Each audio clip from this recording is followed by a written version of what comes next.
Nursing wifi में आप सभी का स्वागत है। आज हम आपके लिए लेकर आए हैं इम्पोर्टेंट क्वेश्चन जो कि R U H S plus में नॉट सेट 2023 जो कि सितंबर में एग्ज़ाम होने वाला है, उसके रिगार्डिंग इम्पोर्टेंट होने वाले हैं। तो चलिए हम कुछ क्वेश्चन डिस्कस कर लेते हैं। इसमें है platelet count decrease in. Platelet count decrease किसमें होती है, ऐसा उन्होंने इसमें पूछने का कोशिश किया है। तो आप इसमें पहला बताना। मलेरिया इसने ऑप्शन में पूछा है, मलेरिया बताया है, डेंगू पूछा है और टाइफॉइड पूछा है। अगर आपको करेक्ट आंसर देखना है तो इस पर आप सही करेक्ट आंसर पर जाकर टेस्ट देख सकते हैं। इसमें आपका डेंगू इसमें क्या हो जाएगा, आपका करेक्ट आंसर हो जाएगा। ठीक है, डेंगू का इसमें थोड़ा हिंदी में जो मिस्टेक है वो थोड़ा देख लेना, क्योंकि डेंगू में ये वाला लगता है। ठीक है, उसके बाद में हम इसका अगर एक्सप्लेनेशन देखते हैं तो आप देख लेना। प्लेटलेट काउंट डिक्रीज होती है किसमें, डेंगू फीवर में। और वो भी जो प्लेटलेट किसकी वजह से होती है, क्योंकि डेंगू क्या है, एक वायरल इन्फेक्शन है। ये भी एक क्वेश्चन एक बार आया था, तो ये भी आपको ध्यान रखना है। एंड ये क्या करता है कि प्लेटलेट को डिक्रीज करने में मदद करता है, जिसको हम थ्रोम्बोसाइटोपेनिया बोलते हैं। तो ये आपका क्वेश्चन था जो हमने यहाँ पे डिस्कस किया। नेक्स्ट क्वेश्चन की तरफ हम मूव कर लेते हैं इनसे। तो infant mortality rate expression for term of. तो अगर आपको इसमें हिंदी पढ़ना है तो हिंदी में इसको करने के लिए शिशु मृत्यु दर किस प्रकार व्यक्त किया जाता है, तो आप देख लेना इसमें कि रेट पर 100 लाइव बर्थ। ठीक है, रेट पर 100 लाइव बर्थ देखते हैं, क्या रेट पर 1000 लाइव बर्थ देखते हैं, या फिर रेट पर 1000 टोटल बर्थ देखते हैं, या रेट पर 100 टोटल बर्थ देखते हैं। तो इम्पोर्टेंट चीज़ इसमें यही है कि आपको लाइव बर्थ देखना है किसकी, बच्चों की, जो कि कितने हज़ारों में से कितने 1000 बच्चे लाइव बर्थ हुए थे, उनमें से आपको क्या निकालना है, इन्फेंट मोर्टेलिटी रेट। इम्पोर्टेंट इसमें एक्सप्लेनेशन देख लेना है कि ये इसका करेक्ट आंसर इसमें पी हो गया है। तो infant mortality rate express in term of number of death 1000 live birth. ठीक है, it's common use indicator of overall health and well beings infant in A population. ठीक है, 1000 जीवित व्यक्ति अगर 1000 बच्चे लाइव जीवित होते हैं, उसमें से अगर 50 ख़त्म हो जाते हैं तो वो इसमें हम किसमें काउंट करेंगे, इन्फेंट मोर्टेलिटी रेट में।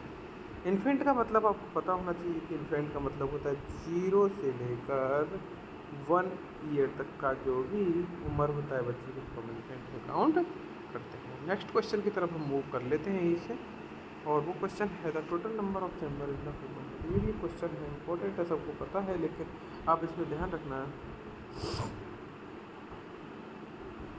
आप इसमें ध्यान रखना कि जो हार्ट में कुछ कितने चैम्बर होते हैं वो इसमें पूछा है। तो 4 होते हैं, 1 होता है, 2 होते हैं, 3 होते हैं, ऐसे उन्होंने ऑप्शन पूछा है, तो आपको पता होना चाहिए कितने होते हैं, 4 होते हैं। एक बार 2018 या 2016 नॉर्थ सेट या फिर जो दिल्ली एम्स पहले एक एग्ज़ाम देता था, उसने क्वेश्चन आपसे पूछा था, तो ये भी गलत नहीं करके आना है। इसमें एक्सप्लेनेशन अगर आपको देखना है तो देख लेना। मानव हृदय में 4 बच्चे होते हैं, जो जिसमें 2 आर्टरिया होते हैं, जो वेंट्रिकल्स होते हैं, ऐसा करके आपको इसमें दिखाया गया है। नेक्स्ट क्वेश्चन की तरफ हम मूव करते हैं। The richest natural source of vitamin ए क्या है, क्या इसमें कैरेट है, क्या इसमें फिश है, क्या इसमें फिश है, या कॉड लिवर ऑयल है। तो अगर हम हमारा सिस्टम देख रहे हैं, तो अगर आपको कहीं भी प्रॉब्लम आती है, क्योंकि यहाँ पे हमने हिंदी और इंग्लिश दोनों में ऐड करके रखा है, आप इसमें लंबा कोई भी लैंग्वेज में आप यहाँ पे कर सकते हैं। लाइक इंग्लिश में कर सकते हैं, गुजराती में कर सकते हैं, हिंदी में कर सकते हैं, आपका जो भी लैंग्वेज है वहाँ पे आप कर सकते हैं। आप गुजराती में भी कर सकते हैं। ठीक है, तो ये भी एक इम्पॉर्टेंट चीज़ हो जाती है। और दूसरी बात, अगर आपको हिंदी में चाहिए तो ये भी आप इसमें चेंज कर सकते हैं। ठीक है, तो ठीक है, गाजर में रहता है, मछली में रहता है, बटर में रहता है, कॉड लिवर ऑयल में रहता है। तो सबसे ज़्यादा जो विटामिन रहता है वो किस में रहता है, वो आपको पता होना चाहिए, code liver oil. Correct answer हम यहाँ से देख सकते हैं।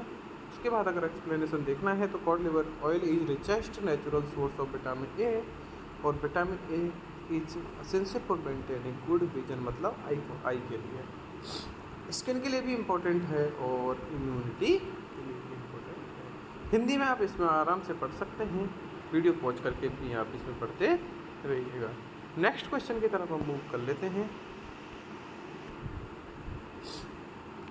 MMR vaccine is given by, MMR vaccine किसके थ्रू दी जाती है, क्या IM रूट से दी जाती है, या सबकुटेनियस से दी जाती है, IV रूट से दी जाती है, या फिर ID रूट से दी जाती है। तो आपको पता होना चाहिए जो MMR वैक्सीन है उसको, इसमें डबल एम आया है तो मैं आपको टिप से एक बताने की कोशिश कर रहा हूँ, IM रूट से नहीं देते हैं, पहली बात। दूसरी बात,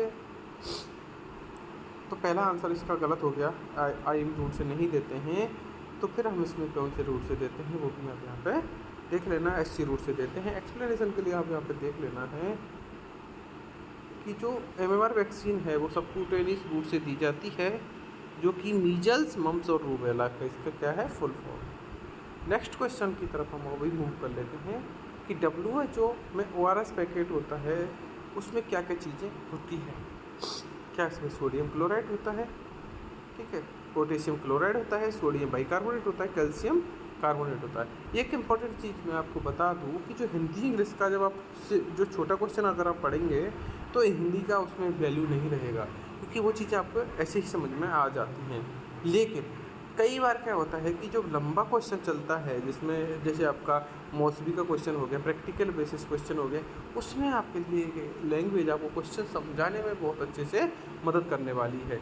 क्योंकि जब आप ये बड़े क्वेश्चन यहाँ पे करके जाएंगे और जब आप एग्जाम दे रहे होंगे, उस टाइम अगर वो क्वेश्चन रिपीट होता है तो आपको एक बार में समझ में आ जाएगा।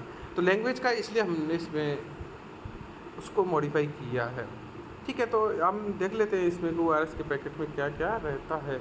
अगर आप यहाँ पे करेक्ट आंसर देखेंगे तो क्या नहीं होता है, उन्होंने क्या पूछा है, तो होता क्या है वो आपको पता होना चाहिए। जैसे सोडियम क्लोराइड रहता है, ठीक है, पोटेशियम क्लोराइड भी रहता है और सोडियम बाइकार्बोनेट भी रहता है, लेकिन कैल्शियम कार्बोनेट नहीं होता है, ठीक है। इंपॉर्टेंट है, एक्सप्लेनेशन देख लेना कि जो WHO ने जो बनाया है क्या, ओरल रिहाइड्रेशन सॉल्यूशन, ठीक है, उसमें क्या क्या होता है ये हम देख लेना। सोडियम क्लोराइड होता है, ठीक है, और सोडियम क्लोराइड होता है, बाइकार्बोनेट होता है और पोटेशियम क्लोराइड भी होते हैं, ठीक है। इसमें does not include calcium carbonate लिखा है। नेक्स्ट क्वेश्चन की तरफ आप चाहें तो मूव कर सकते हैं, और वो क्वेश्चन रहेगा अपना deficiency of vitamin D in children में कॉज डेफिशिएंसी, ठीक है। इसको भी आप देख लेना हिंदी इंग्लिश में लगे तो, कि अगर विटामिन डी की कमी हो सकती है तो उसमें बच्चे में कौन सा रोग हो सकता है। क्या उसको ऑस्टियोमालाइसिस हो सकता है, सूखा रोग मतलब रिकेट्स हो सकता है, पहले ग्राफ हो सकता है, वेरी हो सकता है, देख लेना। तो मैं आपको बता दूँ इसका करेक्ट आंसर, और वो करेक्ट आंसर आपका जाएगा रिकेट्स। अगर विटामिन डी की कमी से रिकेट नामक एक बीमारी होती है, जो कि होती है, जिसमें हिंदी में हम सूखा रोग बोलते हैं, ठीक है। तो हम इसमें एक्सप्लेनेशन आप देखना चाहें तो देख सकते हैं कि बच्चों में विटामिन डी की कमी से सूखा रोग हो जाता है। रिकेट्स एक ऐसी स्थिति है जो कमज़ोर हो या फिर नरम हड्डियाँ ऐसी कंडीशन में कर देती है।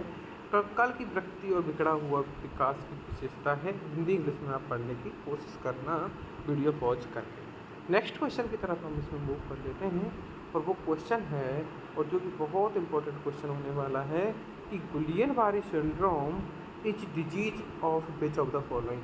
तो गुलियन-बारी सिंड्रोम है वो कौन से सिस्टम की डिजीज है, ठीक है। क्या वो ब्रेन की है, क्या वो स्पाइनल कॉर्ड की है, पेरिफेरल नर्व की है, या फिर ऑल ऑफ द अबव की है। तो दोस्तों मैं आपको बता दूं कि हमारा जो ये चैनल है नर्सिंग वाईफाई में हमने एक टेस्ट सीरीज शुरू की है, जो कि फ्री और कुछ पैसों से हम यहाँ पे आपको क्वेश्चन प्रोवाइड करवा रहे हैं, जिसमें यही सब क्वेश्चन आप देखने वाले हैं, जिसमें पूरा नॉर्सेट वाला एग्ज़ाम सेटअप हम यहाँ पे देने वाले हैं, ठीक है। तो आप वो वहाँ जाके प्रैक्टिस कर सकते हैं। दूसरी चीज़ मैं आपको बता दूँ, अगर आप हमारा ऐसे ही वीडियो देखना चाहते हैं तो ये नर्सिंग वाईफाई का जो चैनल है उसको आप सब्सक्राइब करें, ठीक है, लाइक करें और शेयर करें, ये भी इंपॉर्टेंट चीज़ हो जाती है, ठीक है। तो चलो पढ़ते हैं गुलियन-बारी सिंड्रोम के बारे में। Brain, spinal cord, peripheral nerve, all of the above. तो करेक्ट आंसर देखने के लिए आप देख लेना कि जो ये गुलियन-बारी सिंड्रोम है वो पेरिफेरल नर्व की डिजीज है। एक्सप्लेनेशन देखते समय आप देख लेना कि ये किसका है, peripheral nerve. It is correct muscle weakness, numbness and some cases paralysis. तो मैं आपको थोड़ा सा यहाँ पे एक्सप्लेन करने की कोशिश करता हूँ, और इसमें ऐड करके कि जो गुलियन-बारी सिंड्रोम होता है उसमें मसल्स वीकनेस हो जाती है, नंबनेस हो जाती है और पैरालिसिस होने की कंडीशन हो जाती है। हिंदी में अगर आप देखें तो कमजोरी, शून्यता और पक्षाघात जिसको बोलते हैं। इम्पॉर्टेंट चीज़ ये है कि अगर हमारी ये बॉडी है, ठीक है, अगर हमारी ये अगर हमारे यहाँ पे मैं थोड़ा सा और एक्सप्लेन करने की कोशिश कर रहा हूँ आपको कि अगर हमारी ये बॉडी है, ठीक है, जो ये होती है गुलियन बारी सिंड्रोम में जो पैरालिसिस होगा वो कैसे चलेगा, असेंडिंग ऑर्डर में चलेगा। पहले हमारे जो पेरिफेरल एरिया लाइक पैर हो गया, हैंड हो गया, ये वीक होंगे। उसके बाद में आपका थाई की तरफ इम्प्रूव होगा, इंक्रीज होगा, थाई के साथ साथ आपको वेस्ट साइड वीक होगी, और लास्ट में जो डेथ होगी इसमें इंपॉर्टेंट क्वेश्चन आता है वो आता है कि गुलियन बारी सिंड्रोम में डेथ कौन सी कंडीशन में होती है। तो आप जब बोलना कि जब रेस्पिरेटरी सिस्टम या फिर डायफ्रम पैरालिसिस, इंपॉर्टेंट चीज़ होने वाली है, डायफ्रम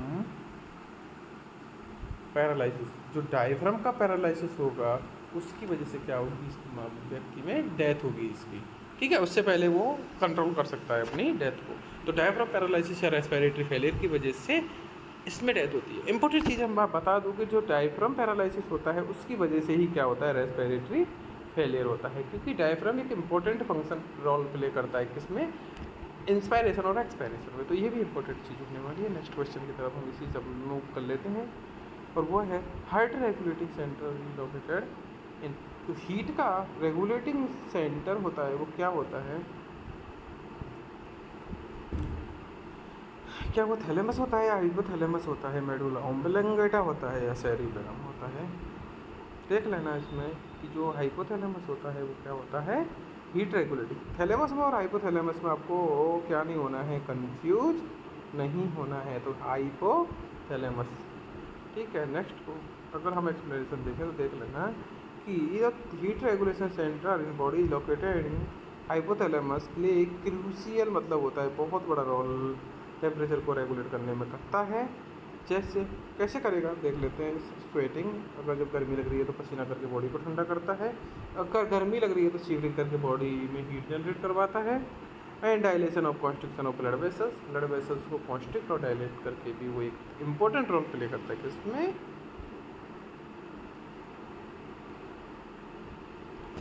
हीट रेगुलेशन सेंटर या फिर हीट रेगुलेटिंग करने में। नेक्स्ट क्वेश्चन की तरफ मूव करते हैं। जब आप taking temperature from rectal route the thermometer should be inserted. बच्चों में मलाशय मार्ग से तापमान लेते समय थर्मामीटर को लगभग डाला जाता है। कितना डाला जाता है पता होना चाहिए, 5 इंच डाला जाता है, 5 इंच, 0.5 इंच डाला जाता है, 1 इंच डाला जाता है, 1.5 और 2 इंच। ऑप्शंस दिए हैं, उसमें से आपको क्या करना है, सेलेक्ट करना है, ठीक है। तो जो बच्चे होते हैं उसमें कितना डालते हैं, 1 इंच जिसको बोलते हैं। अगर आप सेंटीमीटर में इसकी बात करें 2.5 सेंटीमीटर, ठीक है। मेल में यही चीज़ 1.5 तक चली जाती है। एक्सप्रेशन देख लेना कि अगर आप 1 इंच डालते हैं तो सटीक माप प्रावधान करता है। नेक्स्ट क्वेश्चन की तरफ मूव करते हैं, और वो क्वेश्चन रहेगा आपका कि एक child is diagnosed with bacterial conjunctivitis. एक बच्चे को क्या हो गया है, कंजक्टिवाइटिस हो गया, कौन सा, बैक्टीरियल। नर्स एजुकेट करेगी मदर को एक्स की कीवर्ड्स, और कीवर्ड्स में मैं हमेशा बताते आया हूँ आपको इसी चैनल के माध्यम से कि हमेशा except, least common, most common, ठीक है, ये सब चीज़ें आपको हमेशा ध्यान रखें। तो एक्सेप्ट का मतलब 3 इसमें क्या है, करेक्ट आंसर है, और 1 इसमें क्या है, रॉन्ग आंसर है। जो रॉन्ग होगा वही क्या रहेगा, आपका करेक्ट होने वाला है। तो एक बच्चे को बैक्टीरियल कंजक्टिवाइटिस का पता चला है। एक माँ को निम्नलिखित को छोड़कर बाकी सभी कार्य करना सिखाती है, मतलब कौन कौन से कार्य करने के लिए बोलेगी, हाथ धोने के लिए बोलेगी बार बार, ऑप्शन फर्स्ट में जो देखा रखा है। क्लीन आई एज प्रिस्क्राइब, उन्होंने बोला है जैसे आपको बोला गया बच्चे आँख साफ करनी है। Share towel and wash cloth, वो बोल रही है कि आप तौलिया और जो वॉश क्लॉथ होते हैं वो किसी दूसरे को भी दे सकते हैं जिसको आप यूज कर रहे हैं। Give eye drop as prescribe, या फिर जो दवाइयाँ दी हैं वो आप यहाँ पे वो दवाइयाँ देते रहें। तो ठीक है, तो आपको पता है कि शेयर नहीं करना है कोई चीज़ जब आपकी, तो इसमें एक्सेप्ट का ये मतलब नहीं है कि एक्सेप्ट का मतलब ये सही है, इसका मतलब ये गलत आंसर है। कौन सा, आपको टॉवल क्लॉथ नहीं करना। अगर ये सही कब होता, जब वो बोलता डू नॉट शेयर टॉवल और वॉश क्लॉथ, तो ये आपका करेक्ट आंसर हो जाता। ठीक है, नेक्स्ट क्वेश्चन की तरफ हम मूव करते हैं कि WHO कब बना था। तो पता होना चाहिए कि WHO की स्थापना हुई थी वो कब हुई थी? करेक्ट आंसर आप देख लेना कि 14 अप्रैल 1948 में हुई थी, या 7 अप्रैल हुई थी, 7 अप्रैल। तो हम WHO का दिन कब मनाते हैं वो भी इसमें करेक्ट आंसर बनता है 7 अप्रैल। ठीक है, नेक्स्ट क्वेश्चन की तरफ हम मूव करते हैं और वो क्वेश्चन है what is the full term for TNAI। ठीक है, फुल टर्म पूछा है उसने TNAI की, तो देख लेना कि अखिल भारतीय स्तर एवं nursing training in nursing at all India level, trend nurse of all India, trend nurse association of India, trend in nurse और इंटरनेशनल लेवल। करेक्ट आंसर देखने के लिए आप इसमें देखना trend nurse association of India, trend nurse association जो India का है उसको हम क्या बोलते हैं TNAI। ठीक है, एक्सप्लेनेशन भी देखना है, देख लेना किसके लिए हम इसको यूज करते हैं, towards the personal professional development of welfare of nurse. Nurse की जो प्रोफेशनल वेलफेयर है उसको हम इम्प्रूव करने के लिए हमने क्या TNAI, भारतीय शिक्षित नर्स एसोसिएशन, क्योंकि कई बार आपको हिंदी में भी पेपर आता है like Rajasthan CHO। Next question है इसमें 25% of maternal death are due to, लगभग 25% जो माता की डेथें होती हैं, जो मैटरनल एज में जो डेथ होती हैं वो किसकी वजह से, मातृ मृत्यु किस कारणों से होती है, तो इन्फेक्शन की वजह से होती है, ऑब्स्टेट्रिक हेमोरेज की वजह से होती है, अनसेफ अबॉर्शन की वजह से होती है, या फिर एक्लेम्प्सिया की वजह से होती है। तो आपका आंसर जाएगा हेमोरेज, इसमें फर्स्ट प्रायोरिटी पे आता है, जिसमें आपकी माता की मृत्यु हो जाती है। एक्सप्लेनेशन में आप देख लेना कि जो 25% होते हैं, ठीक है, 25% maternal death are due to obstetric haemorrhage. Obstetric haemorrhage क्या होता है कि एक्सेसिव ब्लीडिंग कब होगी, ड्यूरिंग डिलीवरी और चाइल्ड बर्थ में, प्रेगनेंसी में हो सकती है, PPH इसका PPH में भी होने की संभावना होती है। तो इसकी वजह से माता की क्या हो जाती है, डेथ हो जाती है। नेक्स्ट क्वेश्चन की तरफ हम मूव कर लेते हैं इसी टाइम, और वो पेशेंट है, वो क्वेश्चन है patient with acute pancreatitis has an NG tube for low intermittent suction to prevent। आप इसको हिंदी में देखने की कोशिश करना कि जो अपनी पेनक्रेटाइटिस होती हैं या फिर जिसको पेनक्रेटाइटिस हो रहा होता है पेशेंट को, वो रोकने के लिए रुक कर सक्शन के लिए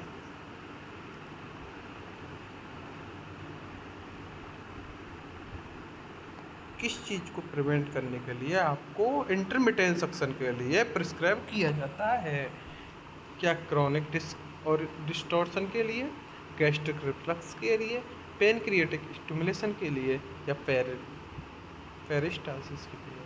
तो आप इसमें देख लेना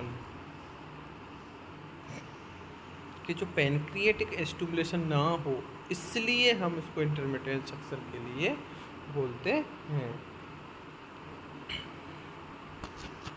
अब मैं इसमें एक्सप्लेनेशन पढ़ने की कोशिश करता हूँ कि जो NG tube in A present patient with acute pancreatitis is used for low intermittent suction to prevent pancreatic stimulation. By reducing the stimulation of pancreas, it helps in alleviating pain and reducing the risk of complication। अगर वो पेनक्रिएटाइटिस हो चुका है और आप intermittent suction कर रहे हैं तो आपको दो चीज़ों में फ़ायदा होने वाला है, और पहला फ़ायदा होगा वो होगा आपका स्टिमुलेशन ऑफ पेनक्रिया नहीं होने से आपको पेन एलिवेट नहीं होगा और आपका रिस्क कॉम्प्लिकेशन कम हो जाएगा। तो दोस्तों आज के लिए इतना ही काफ़ी है। नेक्स्ट क्लासेस के बाद आने वाली हैं, तो आप हमारे चैनल देखते रहिए, सब्सक्राइब कीजिए और हमारे चैनल से जुड़े रहिए। ठीक है, थैंक यू।